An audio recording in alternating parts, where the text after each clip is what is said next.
with that, I'm going to turn to Rishad Tobaccowala. Hi. How are you doing, Rishad? Excellent, thank you. Thank you for inviting me. It's wonderful to have you. Thanks for doing this with us. You're most welcome. Yes. So naturally, it wouldn't be Los Angeles if we didn't have leaf blowers. but anyway, so curious about your forecasts. You think deeply and frequently about what's going on underneath the surface that affects both marketing and advertising and of course comms as it's layered into all these things. I'm curious about the forecast that you've made in previous years. You made one like I think 11 years ago, and then you made a forecast I think last year or this year. And you know, since this is the section on global update and outlook, and your forecasts have been accurate, which is so infrequently the case with forecasters. I'm curious about what you're seeing now, and for the audience, one thing that we like about forecasting here is that it's almost like science fiction or fantasy novels in some or period pieces. It's less about the future or the past. It's about the present. The seeds of the future are in the present, and it's how we understand how we got here that will determine how these seeds grow. And with that, I'm focused, Rishad, on what's top of mind for you. What's in your forecast? All right, can you hear me? I can. All right, perfect. So what I've also included in the chat is my 10 predictions for the next 10 years.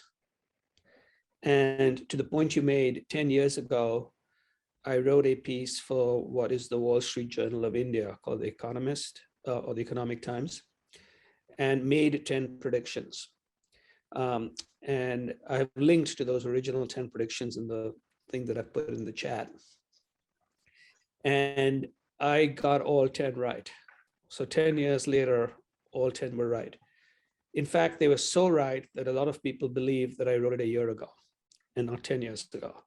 And among the topics I said would be very, very important are the ones you've just mentioned, including sustainability and climate change, purpose and purpose-driven marketing, a uprising of young people against the status quo. All of these things have basically happened.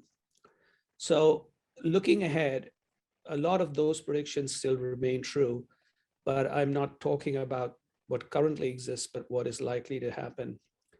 And in there, I have made 10 predictions and I built it on 4 driving forces like globalization, technological change, demographic shifts, and the continuing impact of COVID-19. To me, those are the 4 factors that will be driving change over the next 10 years. The 4 factors we know today. Obviously, there could be other things in the future. And given that, the 2 or 3 things that I would highlight, and again, in the chat are all the 10, including the link to the previous 10. The things that I would probably want to most highlight in this conversation for this particular audience is a few. One is that I truly believe that new forms of governance are required. That one of the reasons that many companies, many organizations, many governments are struggling is almost all the rules of engagement between countries and country states have basically been made or were made primarily post-World War II and for the Industrial Revolution and post-World War II. We are now approximately 70 plus years later, and we have gone through significant shifts in technology, major changes in balance of power. You have countries like India and China, but most importantly, you have things like climate change, COVID-19, congestion in supply chains that you basically will be talking about. And all of these basically require global answers, not local answers. Local answers alone won't be enough. So we're going to have new models of governance emerge over the next 10 years, whether we like it or not, because people are going to realize that our current world doesn't work that well. The second one, which I believe is going to be the most dramatic, is the workplace will change. I have for a long time been speaking about that we will never return back to the offices that we think we're going to return back to. When we go back, we'll go back sparingly. I've suggested things like remote and hybrid are completely wrong words. Remote makes you believe that without going to work, I'm a lonely person. Not true. Hybrid makes you think there are only two places, which is the home and the office. Not true. In fact, many of the things we want to go back to the office for, whether it is collaboration, connectivity, relationship building, or creativity, all of those actually used to be done outside offices, even when we went to offices. We went to offsites, we went to restaurants, we went to bars, we went to events, we went to experiences. So I anticipate that the old place of work will probably, in most cases, account for very little. But the real big future of change is all of us are going to end up being gig workers. Increasingly, the future of work will be in the cloud. And so that workplace revolution is going to change a whole bunch of stuff, which will also impact sort of the new models of governance. And so those are If I may, before you continue to the other two. So for new models of governance, exactly how experimental and in front of change should government get? Because it's big, it's clunky. In a lot of cases, you kind of want it on in the last scenes of when change is going down. Yeah. And so what happens is, think about the fact that right now government is about 25 years behind. Okay, so just catching up will get us somewhere to 10 years behind. Because, for instance, if you think about it, tell me what rules exist in governance for AI ethics, climate change, gene technology, data privacy, African, Asian future, space junk wars. All of those are real, broad, today. And not just today, they've been happening for the last decade, 15 years, 20 years. So I don't believe that government should necessarily lead. I truly believe primarily in open markets. But as my third point, which is not necessarily the point I'm going to make here, but in the note that I've shared with, is how do we save capitalism from the capitalists?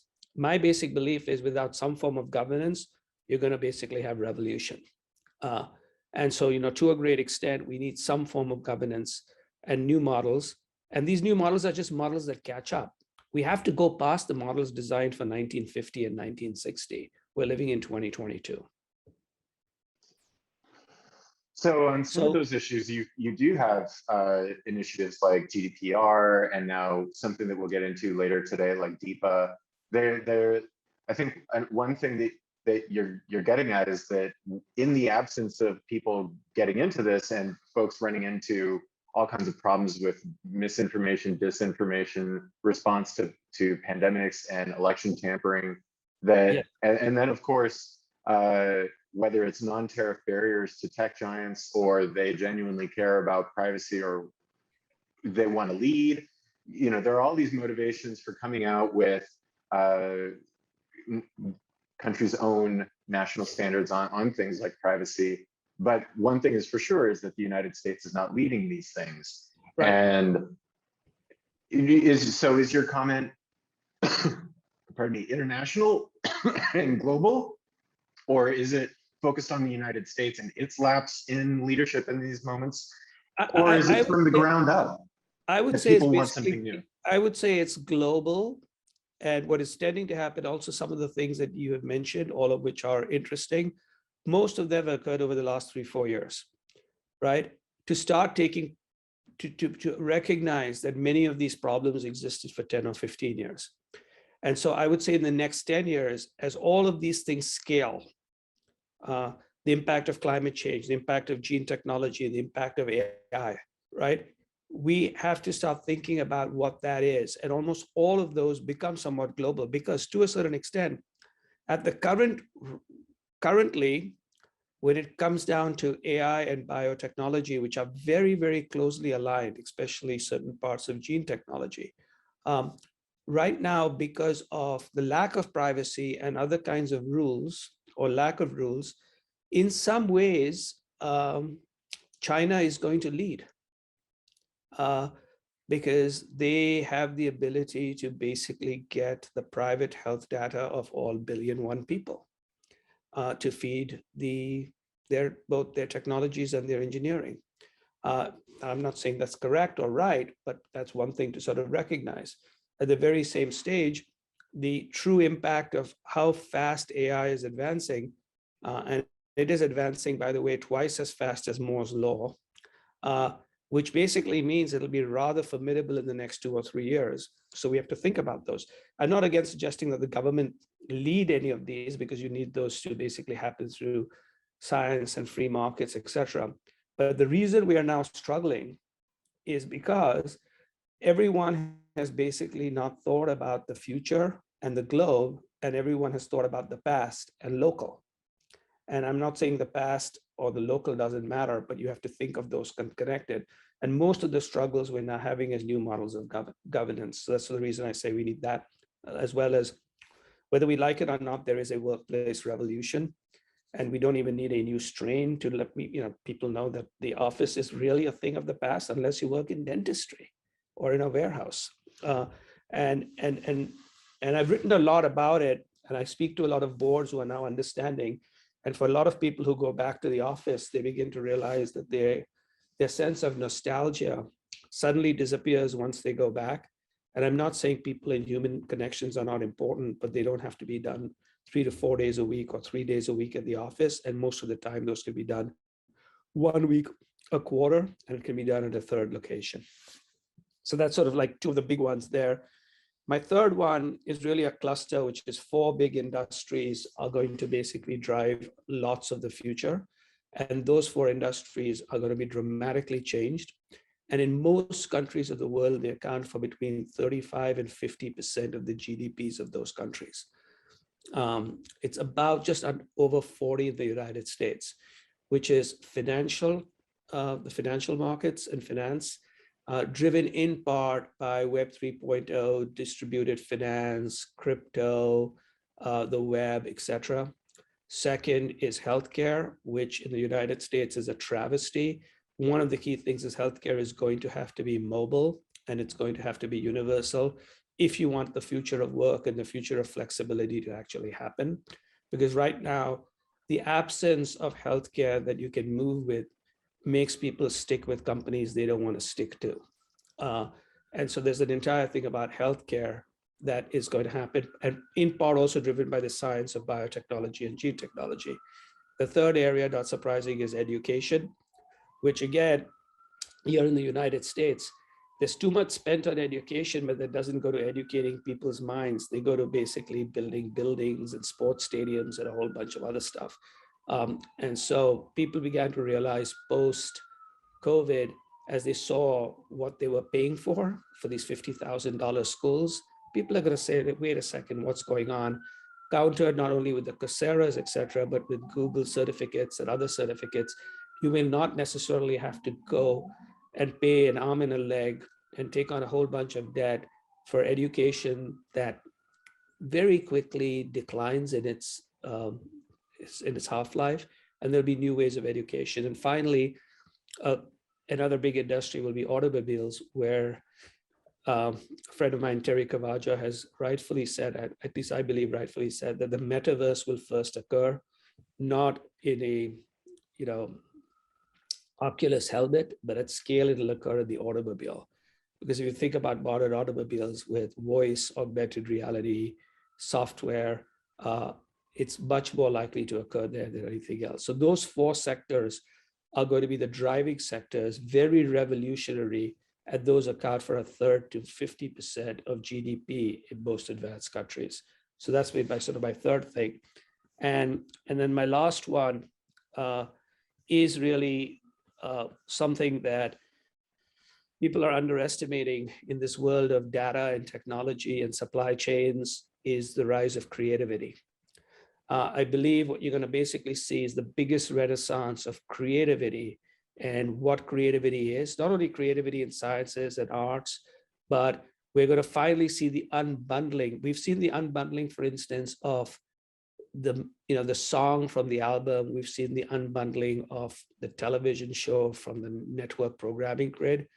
What we've not yet seen at scale is the unbundling of the talent from the people who run these organizations.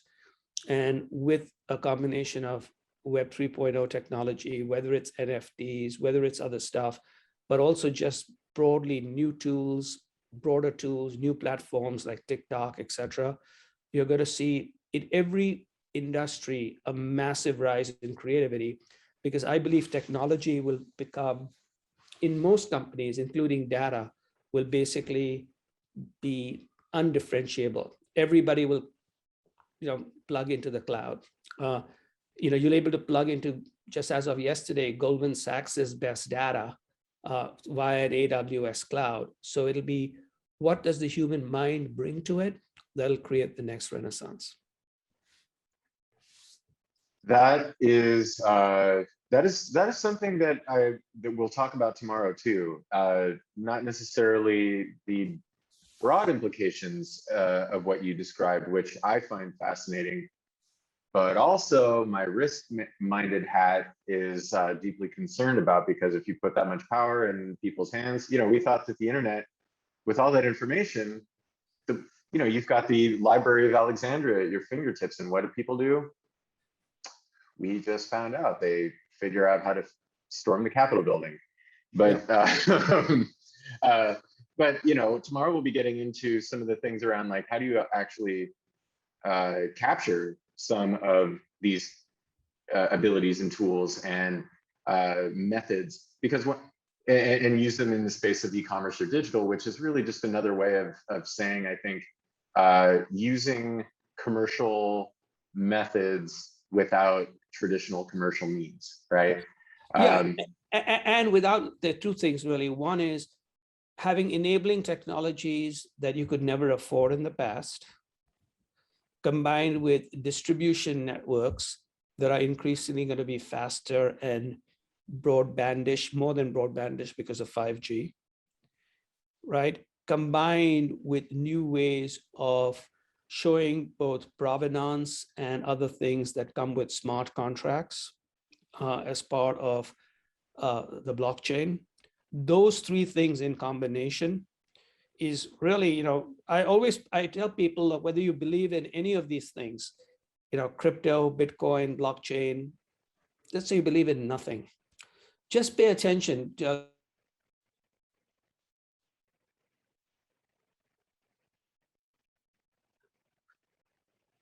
and just read about the Bored Ape Yacht Club. And then think about what the implications of something like a Bored Ape Yacht Club is in the future of everything. And it's written in English because it's one of the things that Rolling Stones has written about it, CNET has written about it, and it's pretty formidable. And so my basic belief, as I talk to boards all over the world, and I'm just traveling like crazy, is I'm saying, listen, the future is here, it's coming faster, and you are optimizing for the past. You're not optimizing for the future. You all should be looking ahead, not basically looking backward, right? But what happens is many folks, we live in a society where people, because we live in bubbles, and it's not just the bubble that we live in, which is because of our social media streams or our, right? It's also our bubbles of society that we look at. So senior management of companies tend to hang out with other senior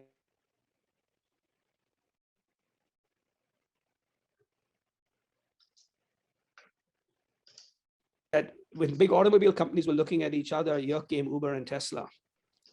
And industry after industry defined their category by their current constraint sets. The biggest challenges and opportunities always will come outside of your category.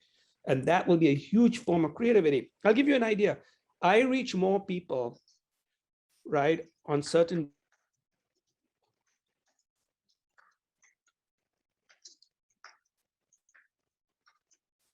I have a direct engagement with hundreds of CEOs. It costs me nothing besides 3-4 hours of my time. It costs them nothing besides very valuable 10 minutes of their time. But my Substack, I like this, the thing that I wrote on TED Trends has been read 150,000 times.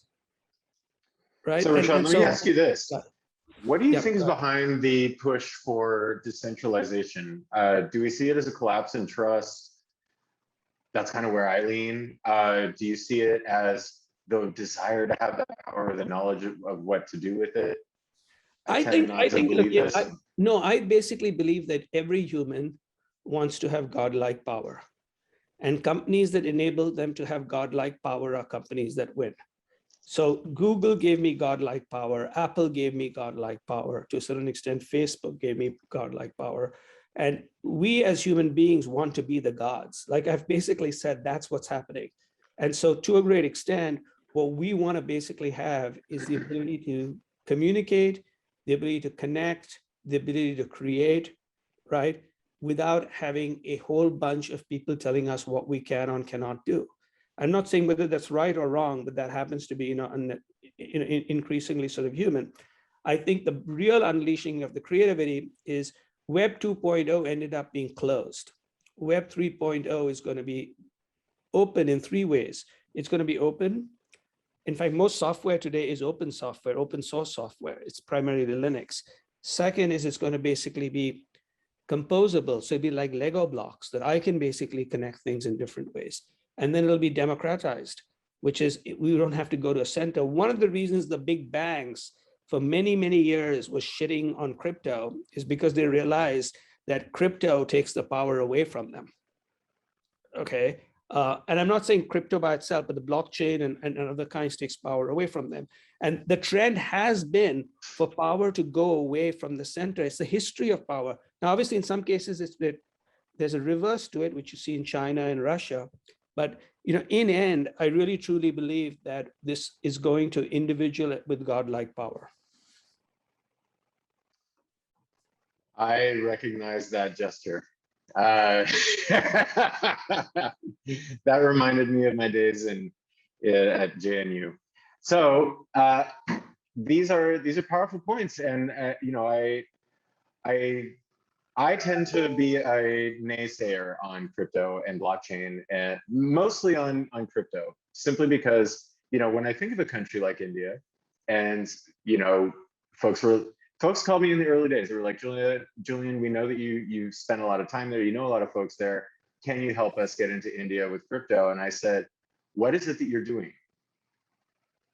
And they described it. We all know. We've heard it at 1,000 cocktail parties by someone very enthusiastic to tell us and chase us down the street and make us know. But the upshot that I said to them was like, look, PayPal can't get money in and out of there usually, and this changed. Payments have become easier back and forth between India, but the state's ability to make sure that capital flight is not a major issue, to track funding of terrorist groups within its borders because they live with those kinds of problems. I think a lot of times, the innovators sometimes look at the world that is and don't realize that sometimes it's that way for a very good reason, right? The striking feeling that I had on the phone with some of these folks was that they thought that India was simply antiquated, that they didn't think of this stuff. And at the time I knew someone on the board of the RBI, and I said, what do you think about what these people are saying about crypto? And he said, look, we have very good reasons for why things are the way they are. If they can take those into account. Yeah, so it is, but here's what I basically say, someone who grew up in India, yeah, the state banking system doesn't work. Most of the people don't pay taxes. And the reason India is the biggest buyer of gold is people don't trust the current financial system. And so in reality, you have a system that is basically trying to control things that ain't going to work. And the reality of it is, you've got blockchain is global. This is another thing. So my whole basic belief is there are going to be countries that are going to say, we're going to go for it. So China obviously threatened. So they said, okay, no Bitcoin, no nothing. So fine. All those machines went away to Belarus, to Russia, Belarus, Ukraine, United States, right?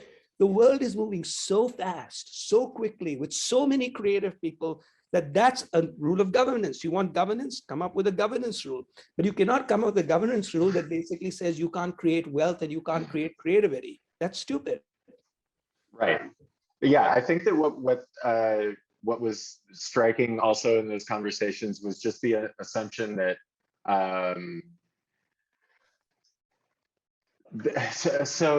that creativity would triumph over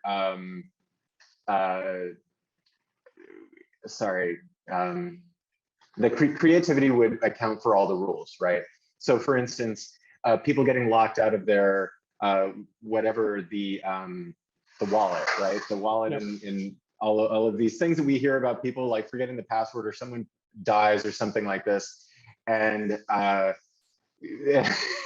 nobody can get in, and it's locked up like hundreds of millions of dollars of investor wealth. It's two things. I'm always a little bit looking askance at the innovators because we need them, right? We need them, but I think sometimes I don't think that things are the way they are for a reason. But then that like micromotives, macro behaviors, we end up in a world where everything kind of gets a bit more robust, and all of a sudden we've got institutions. So yeah, and so the way I sort of explain this is, I'm not basically making any either investment or other calls. I'm not saying that anyone should buy crypto, and in fact, many of them are Ponzi schemes, if not worse than that. But the reason I say look at Bored Ape Yacht Club and forget the financials of what's going on, but just think about what is possible, right? When something basically, when you create things like NFTs, when you create things, right? Forget the financial part of it, just what it unlocks as it connects the offline world and the online world. How to a great extent it helps artists, how it helps a lot of other people. See, I've always basically found that humankind moves ahead, ideally when you have, revolutionary thinking without bloodletting. If you can do that, that tends to be good. And usually it's built on an idea.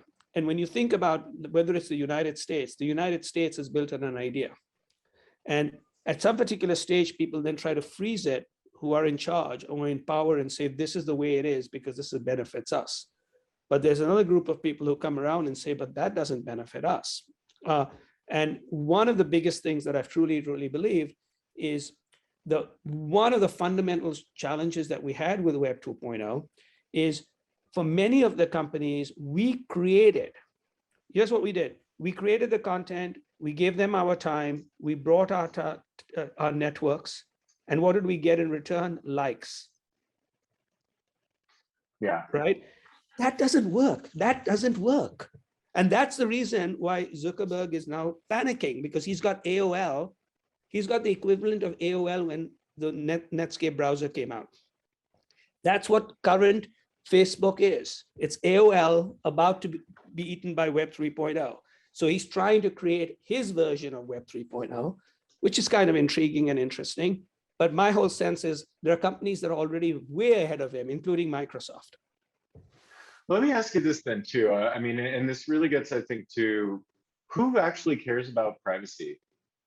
Because, we see governments starting to care, like the Europeans and folks in Southeast Asia, people who've had really tough experiences with a major power abusing an open society. But, when it comes to the average citizen's understanding of where their privacy is leaking and who's watching and what companies do with this, it's not terribly sophisticated. And, I mean, it's a complicated thing. Should we expect that? But who is it in this whole chain that's caring? Because if it's with people, I'll give you what I think, but that doesn't mean anything. I believe that privacy is a human right because you are not who you are when someone is watching. And if, for instance, I can partake of the benefits of a lot of everything from personalization to, a whole bunch of stuff without having to hand over my data permanently, I would like that. And that, to a great extent, is what Web 3.0 is going to do. Is it's going to give back me control of my data, and I will show it like I'll be a dark window. When I want to interact with you, I will open the window. We will exchange what we need to do, and I will close the window and I will move on. But for me to have the right over my data and the monetization of my data is at the heart of what Web 3.0 is. It's not about, cryptos and a whole bunch of other things. The reason I talk about Gorilla Ape Club and people think it's about the money and Sotheby's and stuff, it's not that. It's basically if you read about some of that, it opens your mind, it unlocks your mind in a completely new way. And usually when a completely new way happens, people don't see it coming for a long, long time. And then they suddenly see it coming for a long time. Like in the old advertising and marketing business that I used to work in, I still do, but when in the early years, as I would explain to people about Google, they always try to put Google in the same way as they thought about NBC and CBS. And I explained to them that there is no mass media in online. Everyone comes one at a time. There's mass media and mass media. In mass media, we try to take a cow and we hack it until we get a steak. In digital media, you have a single piece of mince, you get enough of them and then you get a hamburger. So we call segmented marketing is what we used to do. In this modern world, it's reaggregated marketing. In that world, NBC and CBS would pitch our clients for their business. Today, Unilever and P&G pitch against each other to get a Google, to appear on Google and Facebook. That model, that is an auction-based model, a reverse-based model, right? A segmented versus reaggregated model. So many companies didn't get. I used to explain to the newspaper and magazine industry, and they said, what's this? This makes no sense. Now you know where they all are. And that's exactly what's happening with Web 3.0. And folks, I put this in the email blast last night. He was the founder of the integrated marketing practice at Leo Burnett in '94. Yes. He's been on this quite a while, okay? Just 25 years. I've just 25 years. And I'm so excited about Web 3.0 because it's the last time I was this excited, right? Was when the Netscape browser came out. I remember with glee that moment, and I was hearing about the information superhighway, and now here we are, we're traveling on it, you and me. Yeah, and in fact, it's the buddy movie of the winter. In fact, talking about the information superhighway, in 1995, I went with our lawyers to Congress, right? To talk about managing stuff on the information superhighway. It used to be actually called, the conference was called the Information Superhighway Conference. And now, some people think it's the International Super Car Crash. Yeah, and yeah, we'll get into the themes of decentralization because we're really seeing it everywhere. Jonathan is about to come on, but I see that as the major theme here too. That you've got all kinds of technologies that are empowering it. Huge investment in the creator economy. Folks who were having trouble getting sponsor deals and things like this on YouTube now competing again. I mean, just the competition for getting onto their calendars with sponsorship deals is booked out for a year in advance. Mr. Beast is doing more in, I think, a couple of minutes or something, like 10 minutes than CNN does in viewership in an hour at prime time. It's bananas out there right now. Yeah, Kylie Jenner has more people interacting with her in a day than everybody who watches the Super Bowl, the Oscars and Emmys. Yeah. Which will give you sort of an idea. So anyway, what I've put my Substack, it's completely free. It's rishad.substack.com. And one of the things you might want to look at is my most recent post. I've got this post about the last 10, etc., and the last 2 or 3 ones. But my most recent post was something I wrote 18 months ago at the beginning of COVID. But I had written it somewhere else. So I just put it on my Substack. And you'll see what I wrote about what COVID was likely to have an impact. And I wrote this in April of 2020. Read it. Yeah, I did. That's why it's one of the reasons I thought you'd be great for this. Yeah, and so one of those key things is, it's not like I'm good at forecasting. I'm good at listening, right? And I'm listening to the signals and I'm connecting the dots where everything is, and I'm just stating it that way. And so to me, I think one of my last predictions, which is on that 10 predictions, it's more like a hope than a prediction, but I think people have to recognize that we're actually moving into a world that is going to be amazing. That that if we focus just on the challenges we have today, which are many, and we focus on the horrible stuff that we do, either doom scrolling or watching Fox News or CNN, we think that the world is coming to an end. Think about the world today versus 25 years ago. For pretty much most people, not everybody, but for most people, versus 25 years ago, right? 2 billion people have come out of poverty because of, globalization in China and India. 2 billion people have come out of poverty. AIDS is no longer a killing disease. We are probably 10 years away or less from basically, for most cancers to become like AIDS, which is manageable, not completely curable, but manageable. All of us are about to have massive new technologies, and 3 billion people have computational technology in their pockets called a mobile phone. And across the board, the world is much better. If you're African American, woman, whatever, it's not the world is where it needs to be, but it's much better. And so a lot of what I'm trying to get people to remember is two things. A, the world is getting better, and B, pissing on somebody else doesn't make anything better. So building is better than breaking. I really love having an optimist in these conversations, because I think forecasters and certainly political risk analysts, the way that we're about to get into with Jonathan here, we tend to be a little bit dark. Putting that much power in people's hands, I tend to think about everything that happened with disinformation and QAnon and things like that. But you're absolutely right. For all of that, there's still a lot of people having fun. When they were locked in at home, they were having great delight playing Dungeons and Dragons as a group across the entire world. I know folks that were doing that. It ain't so bad.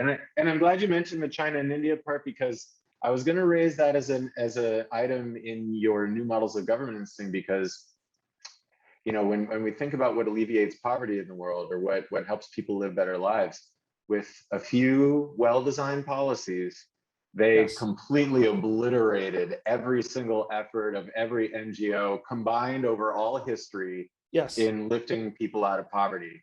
Yes. And it makes me wonder what's possible if you can do things like that. Absolutely. But thank you for having me on your show. Thank you, Rishad. I appreciate that. And we are now with Jonathan Wood.